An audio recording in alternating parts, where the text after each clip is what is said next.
Tu aimes le tennis et tu ne veux rien rater de Roland-Garros 2022, c'est incroyable, tu es sur la bonne chaîne, clique sur ce petit rectangle rouge, s'abonner, lâche également un petit pouce, mon très cher Goat. Le show Hugo Gaston continue à Paris, décryptage de notre petit pétard mouillé national dans cette vidéo, Gasquet qui juge Alcaraz, comme quoi tout est possible, et la belle histoire de Jean-Jean, c'est le programme insensé de votre nouveau digest de Roland-Garros, et on attaque, vous savez quoi?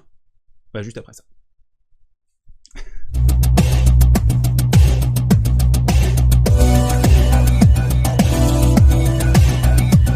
Et on attaque ce côté réseau avec la punchline de Richard Gasquet. Mais oui, tout est possible dans la vie. Richard Gasquet qui se délie la langue sur la fin de sa carrière. Il y a la biographie qui est sortie. C'est incroyable. Le GOAT qui s'exprime, qui dit justement à propos de Carlos Alcaraz, est-il plus fort que Nadal? Impossible. À son âge, Nadal avait déjà gagné 2 fois Roland-Garros. Ça n'arrivera plus. Il est déjà extrêmement fort, c'est clair. Mais quand tu gagnes 13 fois Roland-Garros, il n'y a même pas de comparaison possible. Richard, tu sais que je t'adore, mais ce que tu racontes, c'est inexact. Rafael Nadal n'avait remporté qu'une seule fois Roland-Garros à 19 ans et 2 jours. Carlos Alcaraz à 19 ans et 3 semaines désormais. Par contre, si on compare évidemment les palmarès au même âge à peu près, la saison 2005 de Rafa, c'était la saison où il a eu 19 ans, bah forcément il y a beaucoup de travail encore pour Carlos Alcaraz. On s'en souvient, premier grand chelem remporté à Roland-Garros 2005 sur sa première tentative. Il avait également remporté 4 Masters 1000 sur cette saison 2005.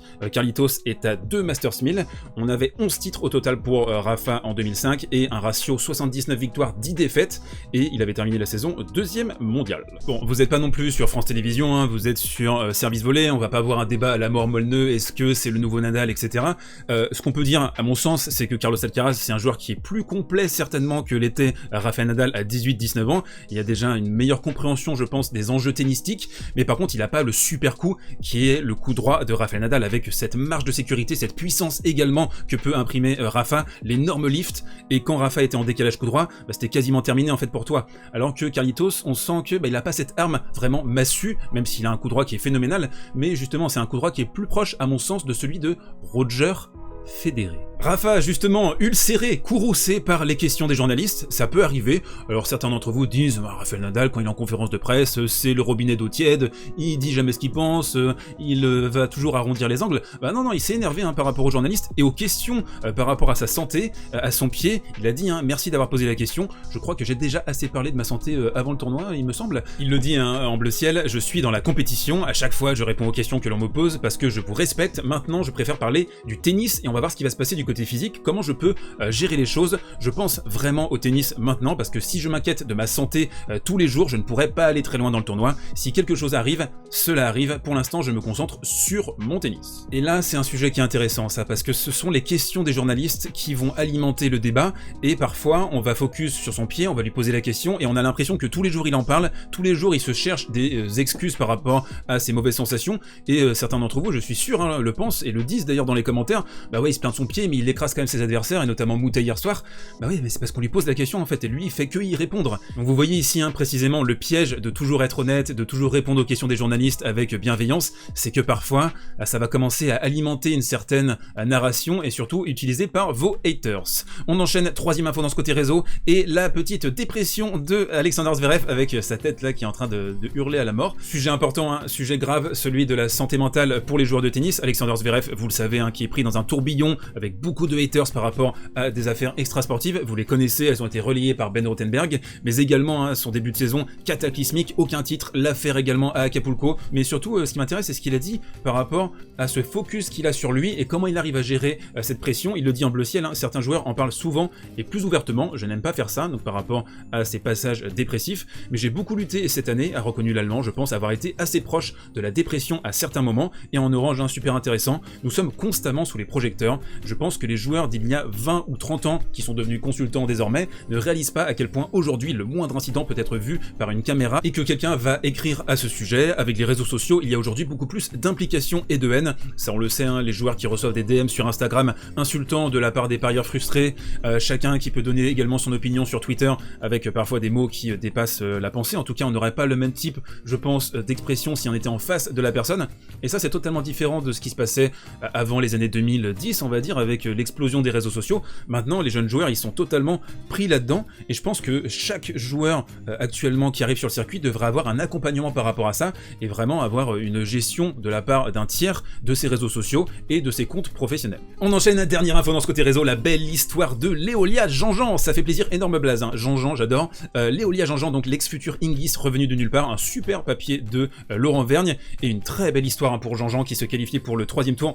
Putain, c'est énorme Jean-Jean. L'article nous rappelle à merveille sa trajectoire cabossée, c'est une trajectoire qui est très touchante, hein, je trouve. À 14 ans, au début des années 2010, la catastrophe, alors que c'est vraiment une espoir monumentale, une très grave blessure au genou, triple luxation de la rotule, mal soignée en prime, une rechute, près d'une année de rééducation, et donc forcément, il n'y a plus de sponsors, il n'y a plus de staff ni de soutien extérieur. Elle se souvient de ce passage très difficile, surtout en tant qu'adolescente, avec, vous imaginez, la pression un peu sociale avec les parents, avec le club, etc.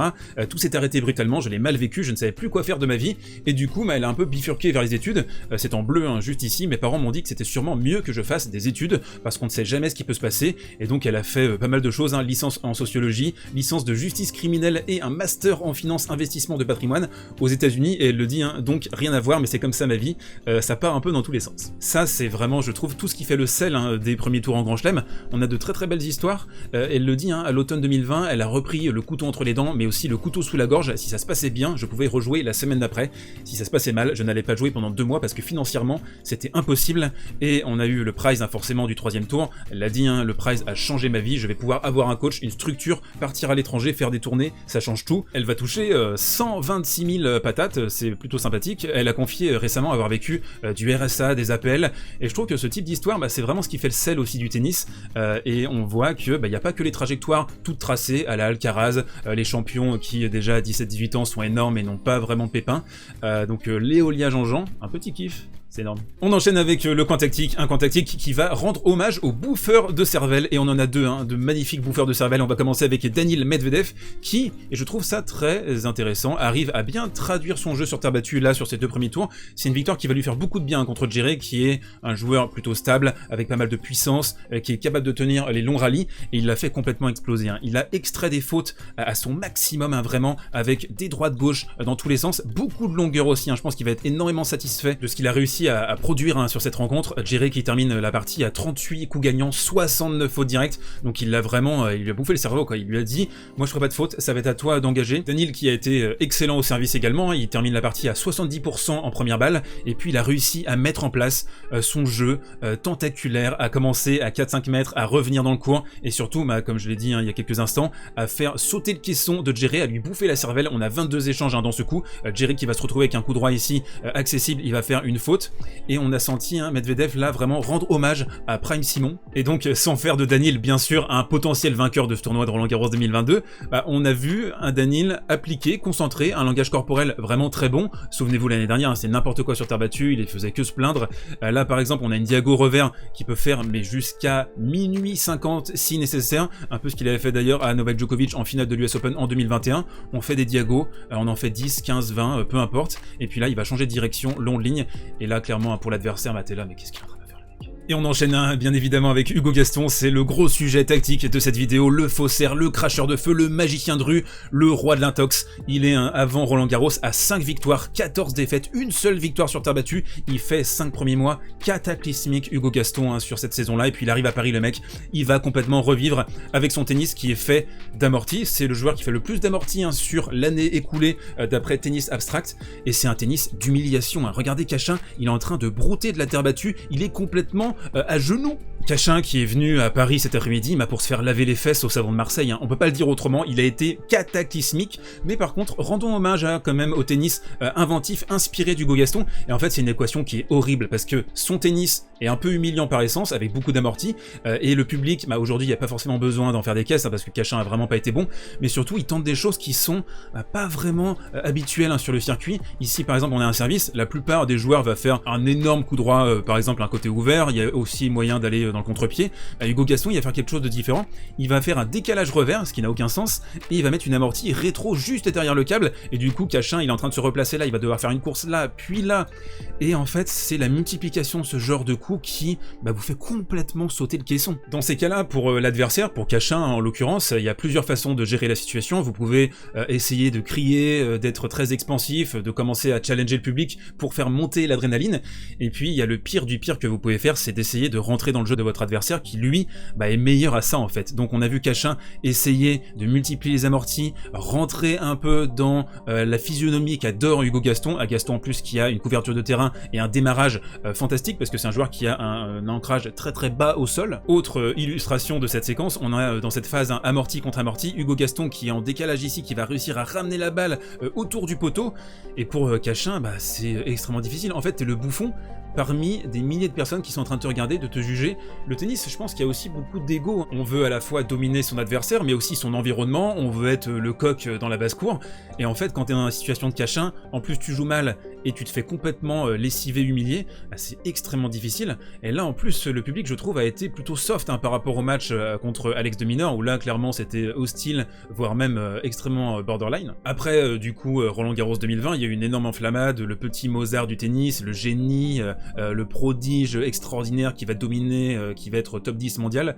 Maintenant, je pense qu'on a une idée plus précise du joueur qu'est Hugo Gaston, et je pense qu'il a besoin d'être porté, et c'est un joueur qui essaye d'humilier, de mettre son adversaire avec la tête dans le seau, et de lui sauter les pieds joints sur la tronche. Ici par exemple, on a une feinte d'amorti, il va rallonger, ça c'est un coup qu'il a beaucoup fait, et notamment à Paris-Bercy, on en avait parlé l'année dernière. Cachin, il a jamais vu ça de sa vie en fait, il est habitué à jouer des robots sur les circuits Challenger, et il va faire une grosse faute en longueur, parce que c'est surprenant, parce qu'on voit pas ça ailleurs. Son troisième tour contre Holger Rune sera en tout cas immanquable, ça va être un joueur jeune, il y aura moyen de le faire tilter, je pense, avec un gros public derrière Hugo Gaston. Là en plus il s'est relativement préservé, on l'avait senti fatigué après son premier tour contre Alex de Minaur, donc notre petit pétard mouillé national, j'ai l'impression que ça peut continuer à vendre du rêve. Allez Hugo.